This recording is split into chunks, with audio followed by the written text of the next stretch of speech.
هاي، كيفكن؟ شو اخباركم؟ رجعت لكم بحلقه جديده. بدي اعمل لكم اليوم كريم كراميل.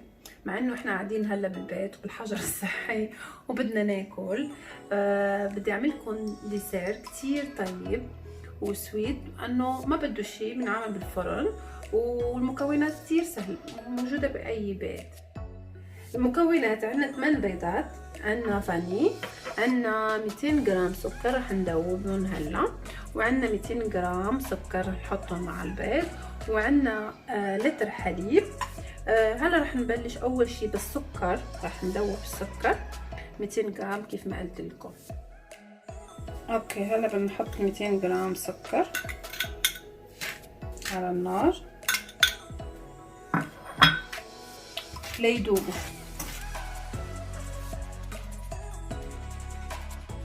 هلا لما دوبنا السكر صار هيك، بدنا نحطه بالكاسات تبع الكريم كراميل. اوكي، هلا لما خلصنا من هون بدنا نحط 8 بيضات هون، ونحط معهم كيف ما قلت لكم 200 جرام سكر، بدنا نخلطهم منيح.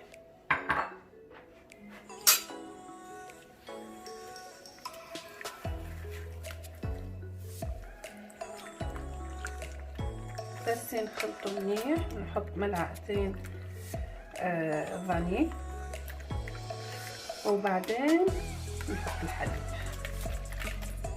اوكي، بنحط ملعقتين فاني،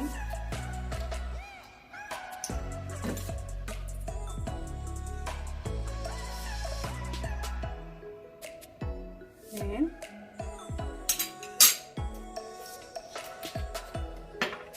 نحركهم،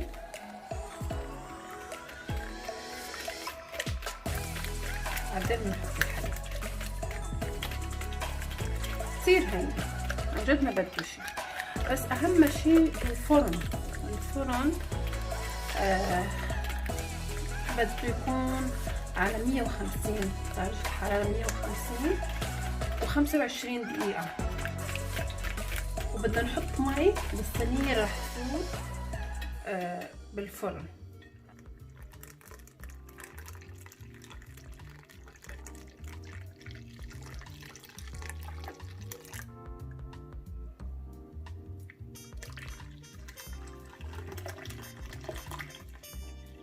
ونحركهم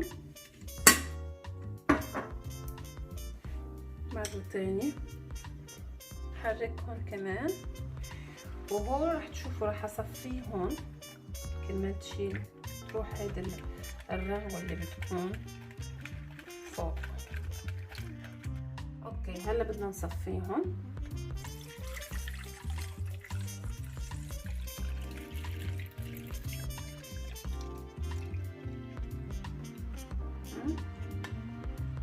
صفيناهم، بنحطهم هلا بالكاسات.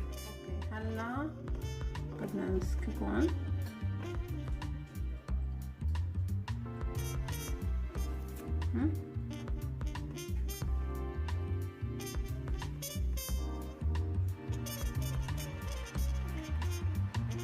اوكي، هلا حطيتهم بالصينية رح تفوت على الفرن.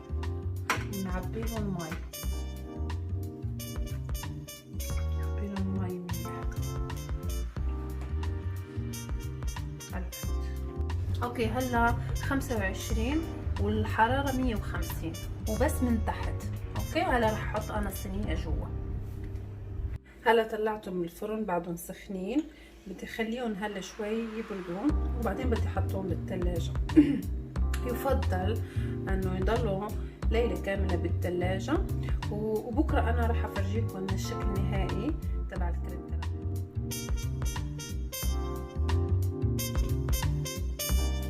الشكل النهائي اللي طلع معنا بليلة كاملة واحنا حطيناه بالبراد.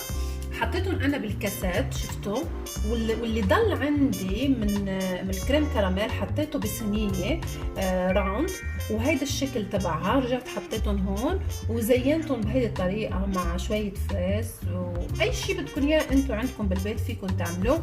وهيدا اخترقته اذا حدا عندكم ضيوف كمان هيك بيجي، بدي افتح لكم كمان تشوفوا الكراميل بيكون تحت وهيك الشكل النهائي. عن جد كتير هين وما بده شيء، واذا عندكم ضيوف كتير حلو. ما تنسوا تعملوا شير وتعملوا لايك وتعملوا سبسكرايب لاصحابكم واحبابكم.